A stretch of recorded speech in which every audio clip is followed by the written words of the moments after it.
Have you ever sat through a night where everything outside was quiet, yet inside your soul there was a storm? You prayed, you waited for an answer, but all you received was silence. It feels like heaven has closed its doors, leaving you alone in the dark. The minutes stretch into hours, and the silence becomes heavier than any noise. And you start to wonder, why is God not answering me? Is he listening? Does he care? Or has he forgotten me? This is the question that has shaken so many hearts, and maybe tonight, it's the very question inside yours.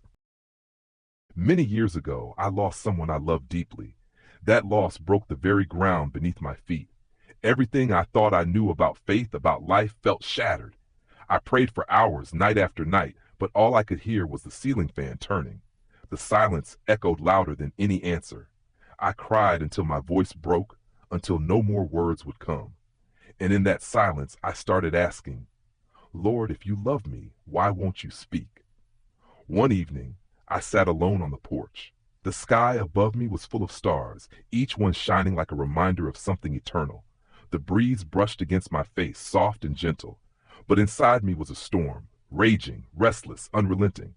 I wanted to feel God, but all I had was silence, and in that silence I felt smaller than ever before. I felt unseen, unknown, forgotten. But then something happened. In that moment, a verse came to my heart. The Lord is close to the brokenhearted and saves those who are crushed in spirit. Psalm 34:18. I didn't hear his voice with my ears. I didn't see a miracle appear in front of me. But I felt his presence, quiet, steady, near, like a hand on my shoulder that I couldn't see, but I knew it was there. Sometimes his silence is not empty. It is filled with presence too deep for words. I realized God's silence was not his absence. It was his way of being with me in a language beyond sound. It was his way of reminding me that brokenness is not the end. It is the place where he comes closest. That verse carried me, even when my prayers still seemed unanswered. And I want to tell you, if your heart feels crushed tonight, he is near to you too. In the Bible, many walk through the silence of God. Job lost everything, his children, his wealth, his health. He sat in ashes. His friends misunderstood him, and for days God seemed silent. Yet when God finally spoke, Job realized the Lord had been present all along. David cried out in the Psalms, "How long, O Lord, will you forget me forever?" Even the man after God's own heart felt forgotten. And even Jesus on the cross cried, my God, why have you forsaken me?" The Son himself felt the silence of the Father. If Job endured it, if David endured it, if Jesus endured it, then we too will face it. And their stories tell us something vital. Silence is not rejection. Silence is not abandonment. Silence is the place where God is often doing his deepest work. What feels like absence may actually be preparation.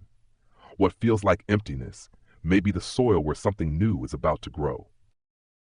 But how do we live through the silence? For me, there were 3 small practices that became lifelines. First, be honest with God. I stopped pretending in prayer. I poured out everything in my journal, the fear, the anger, the doubt, even the frustration at God himself. And I discovered he is not afraid of our honesty. He wants the real heart, not the polished words. Second, keep one small habit. Each morning I read just one verse, sometimes only a single sentence. I would write it on a note and stick it to my mirror. While brushing my teeth, I would see it.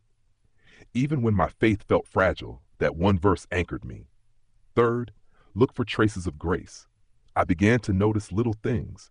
A text from a friend at the exact moment I felt alone. A kind smile from a stranger. A rain shower when I was weary. Each small thing was like a footprint of God's care. The silence didn't vanish, but I realized it was filled with signs of his nearness. Silence is like a seed underground. You cannot see anything happening. You cannot hear roots breaking through the soil. But deep below, life is forming. Faith is the same. In silence, the roots of faith grow deeper. In silence, character is shaped. In silence, trust is tested. And when the time comes, what was hidden will rise.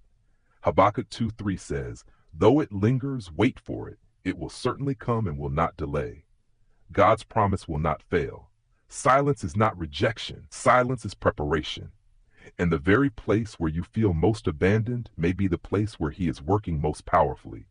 The night may feel endless, but morning is coming. And when it comes, you will see that He never left. Lord, I lift up the one listening to these words.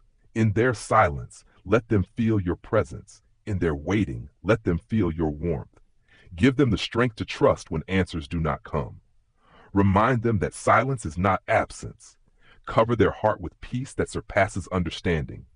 Help them stand firm until your promise is revealed. And let them know tonight they are not alone. You are near to the brokenhearted, and you will never forsake them. If these words have touched your heart, leave in the comments, God is near, so that I and others can pray for you.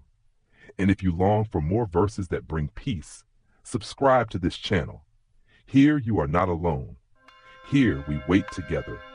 And together we will see that God's silence is never the end, but the beginning of something greater.